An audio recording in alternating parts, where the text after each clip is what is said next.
নমস্কার, আপনারা শুনছেন প্রণমামী জগৎ জননীর নিবেদন শ্রী মায়ের অবতারণ। গতকাল এর একটি অংশ আপনাদের শুনিয়েছি, আজ শোনাব এর দ্বিতীয় অংশ। যদি কেউ প্রথম অংশ না শুনে থাকেন অবশ্যই শুনে আসবেন, ডেসক্রিপশন বক্সে এর লিঙ্ক দেওয়া আছে। শুরু করছি আজকের পাঠ।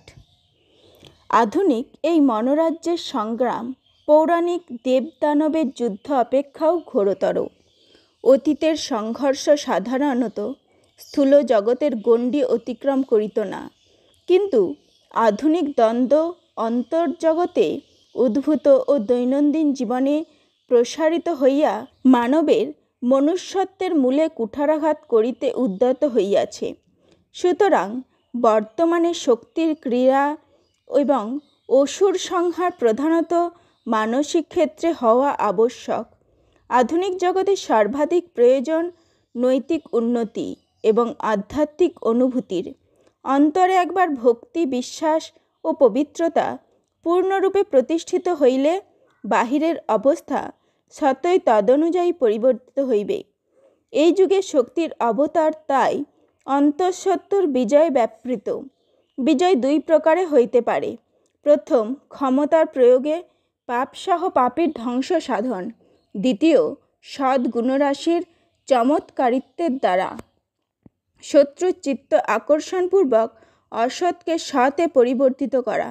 যুদ্ধে অরিবিনাশ অপেক্ষা সদ্গুণের প্রভাবে তাহার মনোজয় করা অধিকতর শক্তির পরিচায়ক। তাই বর্তমান অবতারে অস্ত্রবাহুল্য, সিংহ গর্জন বা সমর কোলাহল নাই, আছে শুধু লজ্জা, বিনয়, সদাচার, পবিত্রতা, কল্যাণ স্পৃহা ও ঈশানুভূতি। আবার শুধু বিঘ্ন অপসারণই দেবীর কর্তব্য নহে, তাহাকে নবীন আদর্শ স্থাপন করিতে এবং নতুন উদ্দীপনা যোগাইতে হইবে। অরিসংহার দ্বারা ভক্তের সাধন মার্গ নিষ্কণ্টক করার জন্য স্বয়ং ভগবানকে নামিয়া আসিতে হয় নাই।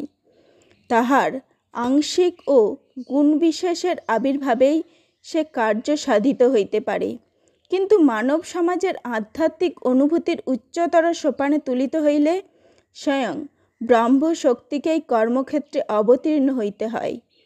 ভারতের পুরাতন সংস্কৃতির পরিপ্রেক্ষিতে আজ ঐশী শক্তির আবির্ভাবে এক অভূতপূর্ব জাগরণের সম্ভাবনা দোদিত হচ্ছে।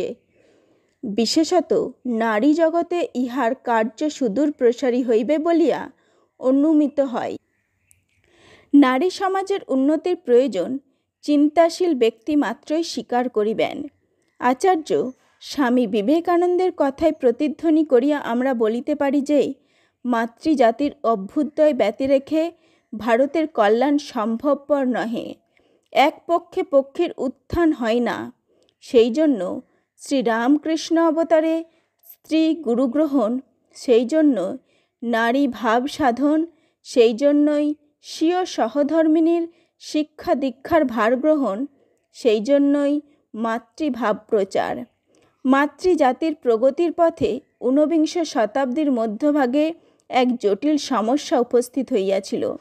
ইংরেজ বিজিত ভারত তখন পাশ্চাত্যের ভাবধারায় প্লাবিত। প্রতীচ্যের বিদ্যা, বুদ্ধি, শক্তি ও সম্পদের দুর্নিবার্য মোহে পরাধীন ভারত তখন ইউরোপীয় ভাবগুলিকে গ্রহণ করিতে লালায়িত। 1854 খ্রিস্টাব্দের 19 জুলাই স্যার চার্লস উড ভারতীয় শিক্ষা পদ্ধতির যে পরিকল্পনা রচনা করিয়াছিলেন, তাহাতে এই লালসার পরিণতি কোথায় তাহার একটা স্পষ্ট আভাস পাওয়া গিয়েছিল। এই বৈদেশিক পদ্ধতি ও প্রভাবকে স্বীকার করিয়া ভারত নিশ্চয়ই সম্পূর্ণ ভুল করে নাই। ভারতীয় সংস্কৃতির বরং ইহাই রীতি যে, সে আত্মসংস্থ থাকিয়া অপরের ভাবরাশিকে গ্রহণপূর্বক নিজের চিন্তা রাজ্যের সমৃদ্ধি সাধন করে।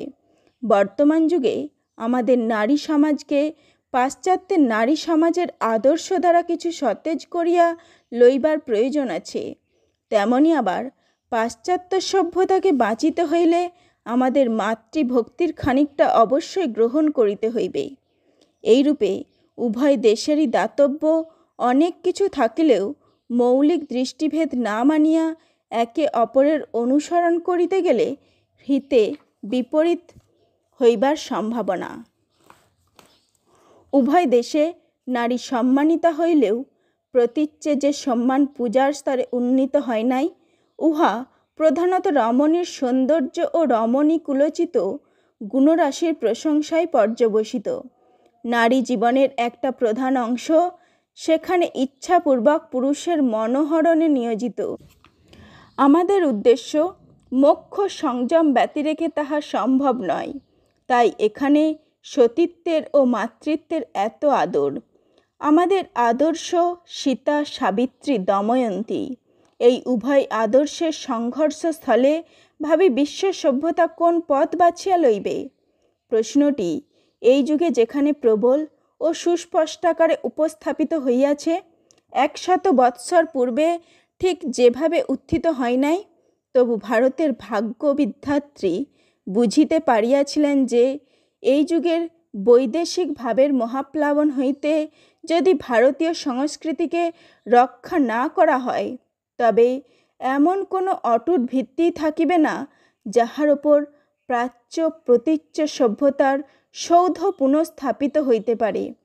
তাই দেবী, গুরু, মাতৃশক্তি সমন্বিতা এক অত্যুচ্চ আশ্রয়স্থল দেখাইয়া দিবার প্রয়োজন ছিল, যাহার সহায়ে আধুনিক ভারত সমাজ আপনাকে ওই মহাবিপর্যয়ের ঊর্ধ্বে তুলিয়া রাখিতে পারে এবং পাশ্চাত্য সমাজকেও সে রক্ষাস্থলে আকর্ষণ করিতে পারে। নমস্কার, আজ এই পর্যন্তই। পরবর্তী অংশ নিয়ে উপস্থিত হব প্রণমামি জগৎজননীতেই আগামীকাল ঠিক সন্ধ্যা 6টায়। ততক্ষণ সকলে ভালো থাকুন, সুস্থ থাকুন ও প্রণমামি জগৎজননী লাইক, শেয়ার, কমেন্ট ও সাবস্ক্রাইব করে শুনতে থাকুন এখানকার আলোচনা। ধন্যবাদ।